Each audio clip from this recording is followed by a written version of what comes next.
land agency might have, which is not an accurate representation. So again, this is the basis for which you make decisions. And again, community participation is very important. And so now the Housing Agency of Jamaica, I know time is up, but I'm rushing to this point because I know Nakia wouldn't forgive me. We're partnering with the Housing Agency of Jamaica to look at the layout of the community that you saw before, to look at re-engineering that layout to facilitate a least impact to removal of residents, a least impact to our budget in terms of cost, to bring the community up. And it's not only done with the Housing Agency of Jamaica for the physical infrastructure part because they have that expertise, but we work with other stakeholders like LAMP for land tenure and the Social Development Commission. And on this side, you can see one of our housing interventions, because for housing best practices, we understand that we're meeting the people where they are and we're building resilience. So we retrofit houses, we don't do new houses, because people already have something in place. We just want to make it strong enough that is that if a disaster strikes, their family will be okay. We do housing vouchers. So we give persons part of the money to improve their own house and they meet us halfway. And then where we do revolving loans as well, where we put a pool of money into the community and persons in the community can take out a loan or a mortgage that they couldn't access at a formal institution to fix their home with a community-based institution in place administering the mortgages. Next slide. So this is the second to last slide. This was just a little thing about the state initiatives, and a lot of these agencies that do housing are creatures of legislation, and we see different legislations here that are in place. Mrs. Prendergast spoke about the Housing Act, but there's also the Registration of Titles Special Provision Act, the Local Improvement Act, the Facilities for Titles Act. And as you see, they're lacking. They don't want to tick all the boxes, so maybe that's what we need to look at, making sure state initiatives, especially legislatively, tick all the boxes. Next slide. And that's the end, people. Thank you very, very much.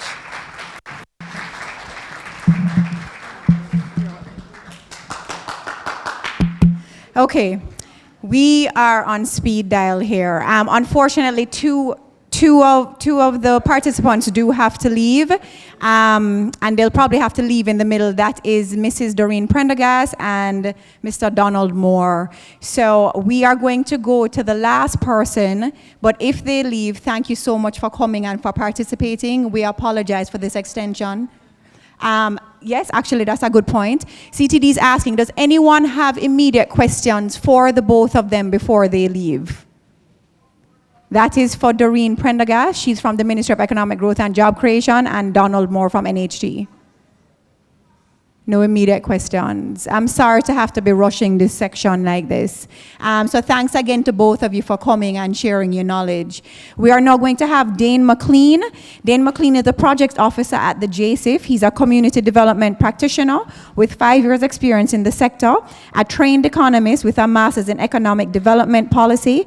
Dane has a passion for sustainable development and policy and development planning. Please welcome Dane McLean.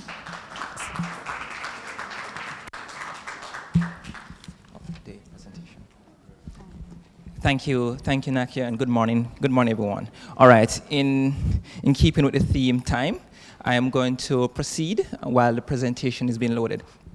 So this morning, I'm going to give you a pretty brief look at a partnership that we have, JSIF has with the Jamaica Public Service Company. Now, this partnership would have borne out of it's a partnership addressing the issue of electricity theft. And as you know, it is pretty perverse. We have been speaking heavily on housing and squatter conditions thus far, and the issue of electricity theft is pretty much runs within the grain.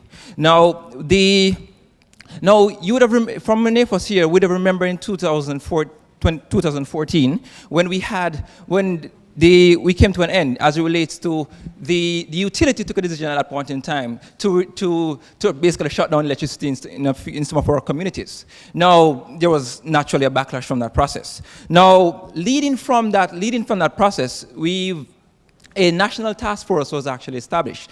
Now, this national task force was really aimed at looking at how do we effectively address this issue of theft. Now, we are talking about, from the utility perspective, at least 18% of their non-technical loss, that is, losses that is not attributed to their distribution, being attributed to actually electricity theft within some of these communities. Now, so prior to So in terms of a historical approach, so the utility, as you know, JPS would have taken a number of approaches in partnership with communities, in partnership with the citizens, and otherwise. Now, some of those would have been prior to 2014, they would have looked at technological. So they would have had their residential automated metering infrastructure, the RAMI infrastructure. You would have gone to some communities and you see the boxes on the poles and the residents, so the meters are on the boxes. That was one approach. Denham Town, other areas that was used. You had a strike force, and for many communities, it was pretty common in many communities to actually hear a person said, okay, police and JPS come and take down the lines. So at the moment the strike force is in place, persons will go and take down the illegal, I guess I won't have a presentation, will go and take down the illegal lines the moment they heard that the strike force was actually coming through. You had and still have the use of law enforcement, so criminal sanctions still apply. Yes, it still applies, but that was also a method used, and there was also public education. So the utility would have actually on their own tried a number of initiatives to stem this perverse issue. Now, fast forward in terms of the new approach. Now, from what would have transpired in 2014 and coming out of that task force that was established to address the issue, we move forward to the relationship that we now forge with the JPS. So we actually had a memorandum of understanding signed with JPS. So we have now gone to the third iterations of MOUs thus far with JPS. And through that memorandum of understanding, we recognize that, okay, we will have to take a modified, not necessarily a new totally, but a modified approach. And that modified approach will speak to how do we effectively engage the community as part of the efforts to reducing electricity theft. Now, that approach involves a number of partnerships also. So not just with JSIF, but certainly through the Planning Institute of Jamaica, we have actually, the Community Renewal Program. You have monthly meetings of the Community Renewal Program where you have the NWC, which also suffers a similar issue, and other parties. And so through the sessions, we were able to share ideas across the board in terms of how do we address this issue? How do we put a solution? Because we recognize that certainly if you have a solution towards electricity, you may very well have been leading down the road to a solution towards the issue of water, which also is a major issue they're having theft with. We've also critical now is the issue of social intervention, and that's where I want to zero in terms of the new approach that would have been adopted. Now, the question it leads to the natural question: why social intervention? Now, when we test the pulse of the communities in some of these communities, we recognize that there was one of the things we found was a cultural acceptance of the illegal extraction of electricity. Now, in a number of the communities that we're working in, for many persons, that's the only means they knew. They would have actually grew up in a space, seeing somebody stealing power, stealing electricity. And for many of them, and what I found, working close on the ground, for many persons, they could not, while they could see the link with water, because water, as you know, is a commodity flowing, for many of them, they couldn't see the link with electricity. How this fantastic commodity that allowed the TV, the fridge, the fan, everything to work, to come on stream. And so you had that culture, so you almost had a tacit cultural acceptance. Now, another factor that we found was the inability of residents to wire their homes. That was a critical deficit. Persons being able to afford to wire homes. And because what you found, just the minimum investment to wire a home could cost up to 60,000 Jamaican dollars. And for many of these households, that's an amount that they couldn't necessarily find to wire their homes. The other, and there's the other socioeconomic challenges. For many of these persons, the income cycle was not consistent. And so because the income cycle was not consistent, having a postpaid, for example, having a postpaid supply of power, getting a bill at the end of the month become a shock. And so you'll see as I go forward, one of the approaches that would have been used to address that latter constraint in terms of affordability structure was the use of the prepaid metering solution, where what it allowed was for these residents to actually now they have regularized legal power, but they are now able to pay for their consumption pretty much like buying credit for your phone.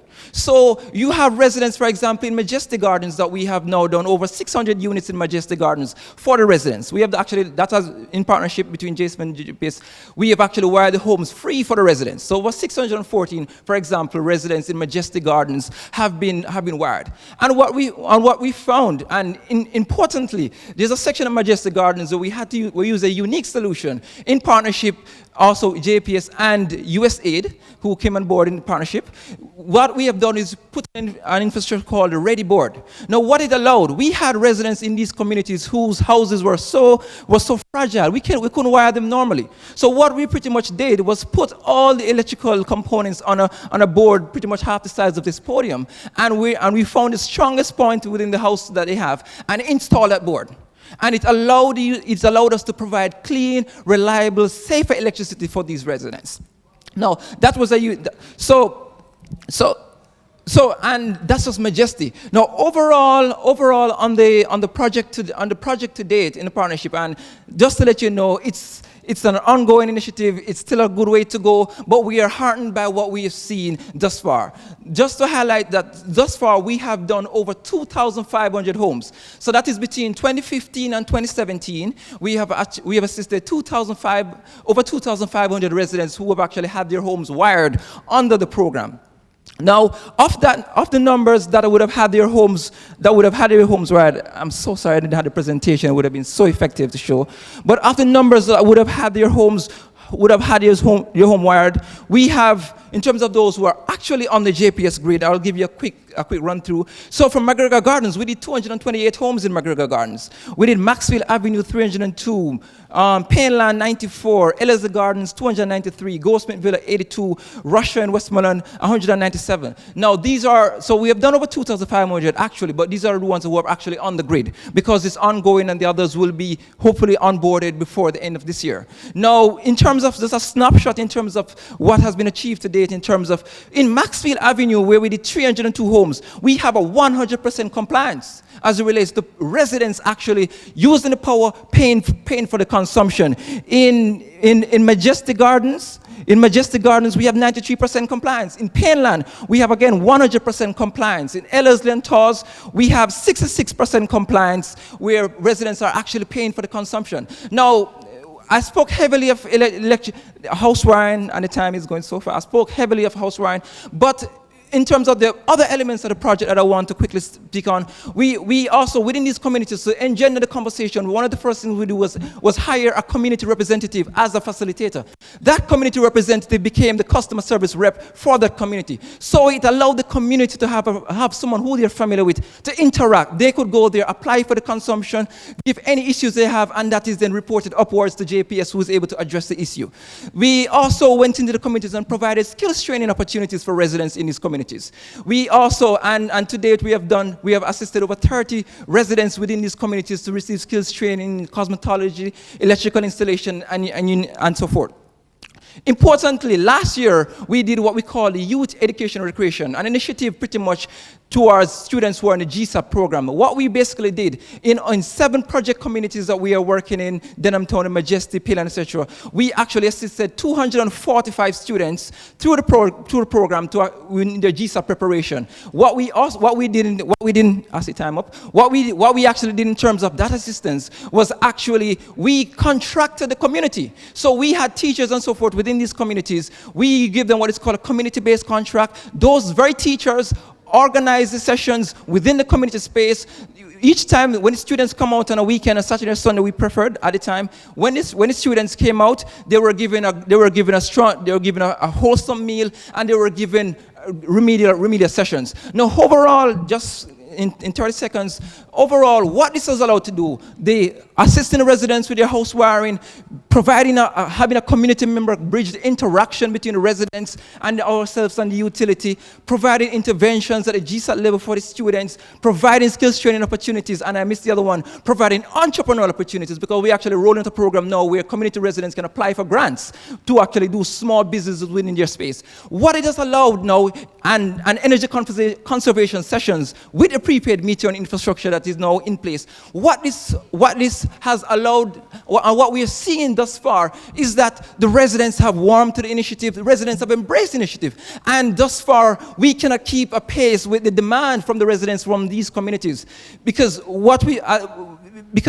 certainly they've seen, residents are now seeing the benefit. Areas that we thought they just not going to change, we are seeing that behavior modification. We have seen persons accepting that this is not a new norm.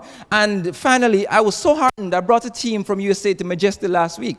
And they were so surprised, because when we first went to Majesty over a year ago, they said if you fall from the sky, you wouldn't land on the ground because there were cobwebs in terms of legal lines. And you go there, the community is almost totally sanitized. Residents now have clean, better legal connection, and you can see the sense of pride that the residents have. They feel that, listen, we are now part of something bigger. We are empowering our communities, and we believe and we are heartened that if this program continues, this initiative continues, we will see, the issue of electric theft, we're hoping going forward should be